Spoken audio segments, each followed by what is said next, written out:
Hi guys, and welcome back to a new video. The financial recipe. What's the financial recipe and how to cook it, if we may say. The financial recipe in a nutshell is just making enough money for yourself to sustain your normal needs, plus having sufficient amount on the side to invest and to gamble through life in the hope or with the aim to develop that amount and to multiply it, quadruple it, do whatever you want with it. So at some point you will just quit your normal traditional 9 to 5 job or your annoying means of getting your normal money and living off the passive income or the nearly passive income. I don't necessarily believe in a completely 100% passive income. I believe that you have to put some effort in whatever passive income idea that you have, even if you have real estate and it's generating rental cash flow. You will still have to do some effort. You have to do some maintenance. You have to keep up with your tenants. You have to collect the money, even report to tax. So it's not necessarily 100% passive, but let's consider it passive income in the way that society puts passive income as it is now. So you don't necessarily have to do a tremendous amount of effort to sustain it. So the financial recipe, how to start with the financial recipe. Most of you will start with a 9 to 5 job, which is completely fine, completely normal. Actually, many people will have great success starting with a 9 to 5 job, but don't ever let this 9 to 5 job eat your soul. Damp your ambitions. Damping ambitions mean that you just get too comfortable with a 9 to 5 job, even if it's paying well. You will find yourself slowly but steadily losing interest in pursuing anything meaningful for you. And if you like your 9 to 5 job and you're completely comfortable with it, it's up to you. Of course, that's completely respectful. But I believe many of my audience are willing to get something completely different. They're after something slightly more than a normal 9 to 5 with even great pay. You're after the excitement, you're after the thrill, you're after the high risk, high reward. That's what I believe that my audience are after. That's why everyone is just talking about crypto. Crypto is a very high risk, very high reward form of investment. Stock market, also high risk, high reward. Real estate, not really high risk, but it's a slow and steady reward up to a point that it will completely pays itself off and just generate completely positive cash flow. So if you're starting with a 9 to 5 job, keep on going. Try to maximize your pay as much as you can and minimize your expenses as much as you can. Put the money aside, don't leave it sitting in the bank. Just try to invest it and try as many things as you can.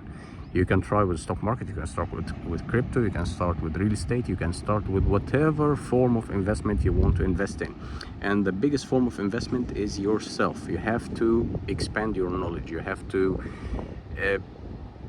I don't know how to put it in words even. You just need to evolve to a degree that you know that money isn't really what you're after. You're just after freedom. You just need the freedom of your 9 to 5 job. You need the freedom of everything that you're just doing or regularly doing. What's he doing here? Okay. Anyway, so freedom is what you're after. After you get a sustainable amount of money from your 9 to 5 job, you can try to invest it and be prepared for some hiccups along the way. Be prepared for some ups and downs. Be prepared for a tremendous amount of money coming out of nowhere, also from crypto. That happened to, I think, almost all of us. All of a sudden, you wake up in the morning, crypto or a certain coin just shoots up to the sky, and all of a sudden you have probably multiple hundreds of thousands. So what to do in that case? You just need to be smart. This mistake many of us had fallen into, including myself, during the very beginning of Bitcoin. I've been just watching Bitcoin goes up and down, up and down. If I've been smart enough and courageous enough to do so, to take some action, I would have made a fortune, and also I would have multiplied my other investments quite dramatically, actually.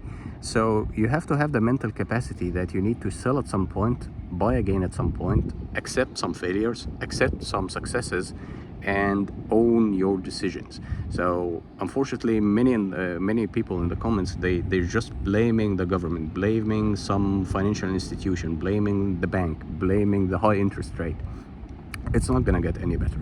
So you just need to get better and better. That's the whole story. So you need to understand that this financial recipe, the main character is yourself. The cook is yourself. You will be presenting the dish at the end of the day.